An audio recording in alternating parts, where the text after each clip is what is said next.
Yo guys, what's up everyone? It's your boy Lone Star Diecast, and today we'll be reviewing the 2019 Hot Wheels Q-Case Porsche 911 GT3 RS. And the heads up, this will also be the supercharged ramp for the 2019 Q-Case.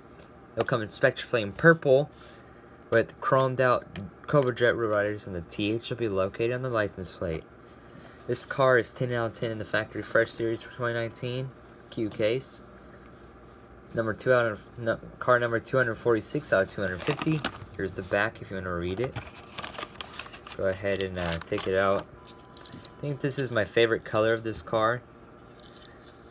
On the camera, the color of this car appears to be like a bluish purple, but in person, the car is like a metal flake purple. So, yeah. So I got the Trap 5 chromed out Trap 5s.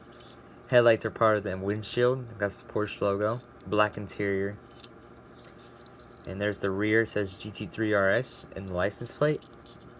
There's the base. And nothing else much. So, see y'all guys again pretty soon on the next time. Later.